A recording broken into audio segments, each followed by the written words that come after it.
નમસ્કાર મિત્રો, ચાલો જરા પણ સમય બગાડ્યા વગર સીધા જ આજના એવા મહત્વપૂર્ણ કરંટ અફેર્સ પર જઈએ જે તમારી આવનારી પરીક્ષાઓ માટે ખૂબ જ જરૂરી છે. તો સવાલ એ છે કે 8 જાન્યુઆરીના દિવસે એવું તો શું ખાસ બન્યું જેમાંથી પરીક્ષામાં સવાલ બની શકે? ચાલો એક પછી એક જાણીએ. શરૂઆત કરીએ છીએ બેન્કિંગ અને ઇકોનોમી સેક્ટરના કેટલાક મોટા અને અગત્યના સમાચારોથી. તો જુઓ, એક્સિસ બેન્કે એની મોબાઈલ એપ પર સેફટી સ્ફિયર નામનું એક નવું ફીચર લોન્ચ કર્યું છે. આનાથી થશે શું?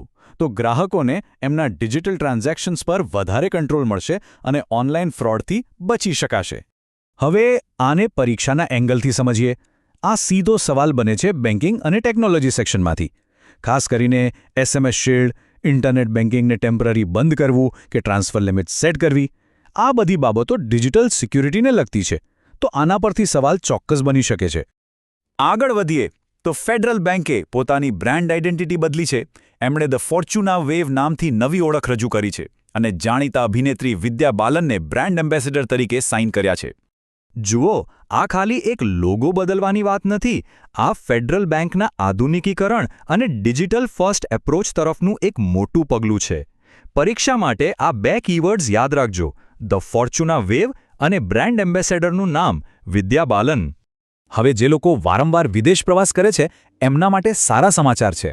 IDFC ફર્સ્ટ બેન્કે એક ખાસ ક્રેડિટ કાર્ડ લોન્ચ કર્યું છે, 04x ડાયમંડ રિઝર્વ. આનો સૌથી મોટો ફાયદો એ છે કે ફોરેન કરન્સી ટ્રાન્ઝેક્શન પર કોઈ એક્સ્ટ્રા ચાર્જ નહીં લાગે. બિલકુલ, આ કાર્ડ એકદમ નીશ માર્કેટને ટાર્ગેટ કરે છે, એટલે કે જે લોકો વારંવાર ઇન્ટરનેશનલ ટ્રાવેલ કરે છે.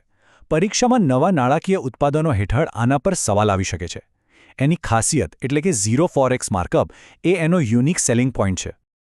ચાલો હવે બેન્કિંગ સેક્ટરમાંથી બહાર આવીને દેશના અલગ અલગ રાજ્યોમાં શું નવી પહેલ થઈ રહી છે તેના પર એક નજર કરીએ. આસામ સરકારે શિક્ષણ ક્ષેત્રે એક અનોખી પહેલ કરી છે જેનું નામ છે સંસ્કાર શાળા. આ પ્રોગ્રામ 4 થી 14 વર્ષના બાળકો માટે છે અને એનો મુખ્ય ઉદ્દેશ્ય છે રેગ્યુલર ભણતરની સાથે સાથે નૈતિક અને સાંસ્કૃતિક મૂલ્યોનું સિંચન કરવું. હા, અને ખાસ કરીને રાજ્ય સ્તરની પરીક્ષાઓ માટે આવી યોજનાઓ ખૂબ જ મહત્વની બની જાય છે. તમારે 3 વસ્તુઓ યાદ રાખવાની છે: યોજનાનું નામ સંસ્કાર શાળા, રાજ્ય આસામ અને એનો હેતુ મૂલ્ય આધારિત નાગરિકો તૈયાર કરવા. હવે પર્યાવરણ સાથે જોડાયેલા એક સારા સમાચાર છે. મિઝોરમમાંથી એક નવા પ્રકારના સાપની પ્રજાતિ મળી આવી છે. એનું વૈજ્ઞાનિક નામ છે કેલેમેરિયા મિઝોરમેન્સિસ. આ શોધ રાજ્યની જૈવ વિવિધતા માટે ખૂબ જ મહત્વપૂર્ણ છે. આ શોધ સાબિત કરે છે કે મિઝોરમ અને આખો નોર્થ ઇસ્ટ વિસ્તાર ખરેખર એક બાયોડાયવર્સિટી હોટસ્પોટ છે. પરીક્ષા માટે આ પ્રજાતિનું વૈજ્ઞાનિક નામ અને રાજ્યનું નામ એટલે કે મિઝોરમ યાદ રાખવું ખૂબ જરૂરી છે. આ ઇકોલોજી અને એન્વાયરમેન્ટનો એક મુખ્ય મુદ્દો છે. હવે વાત કરીએ દેશની સુરક્ષાની. સંરક્ષણ ક્ષેત્રમાં એક મહત્વપૂર્ણ સંસ્થાએ પોતાનો સ્થાપના દિવસ ઉજવ્યો.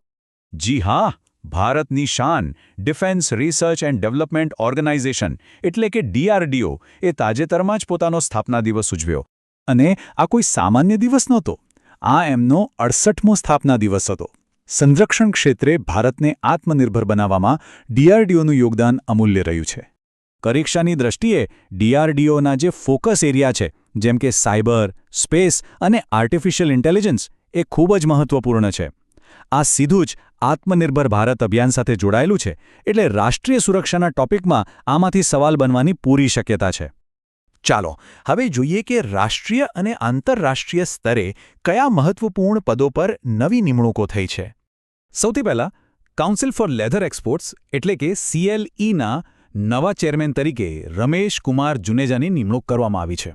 એમને લેધર ઇન્ડસ્ટ્રીનો 4 દાયકાથી વધુનો અનુભવ છે.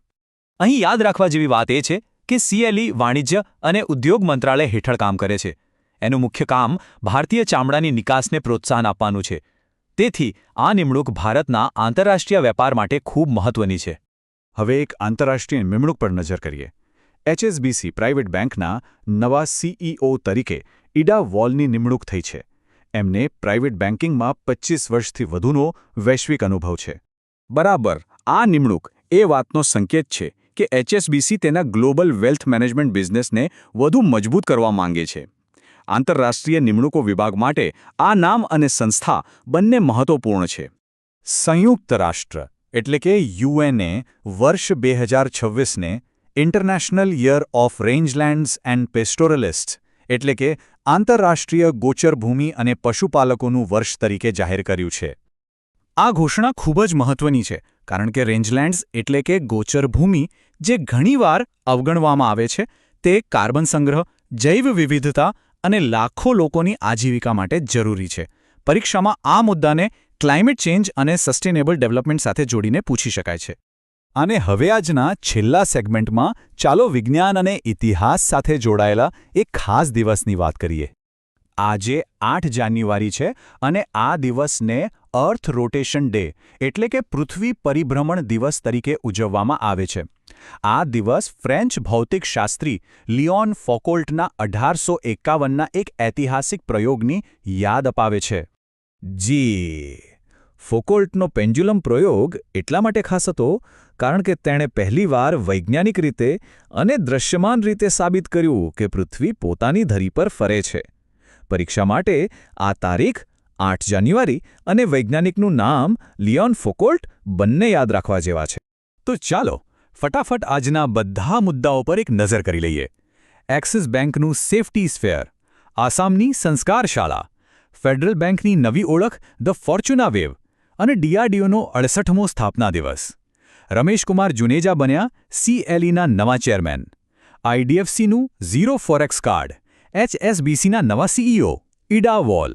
8 જાન્યુઆરી એટલે પૃથ્વી પરિભ્રમણ દિવસ. UN દ્વારા 2026 પશુપાલકોનું વર્ષ અને મિઝોરમમાં મળેલી નવી સાપની પ્રજાતિ. ઝડપી પુનરાવર્તન, મુખ્ય નામો, સ્થળો અને પરીક્ષા માટે આ સમાચારોનું મહત્વ યાદ રાખજો.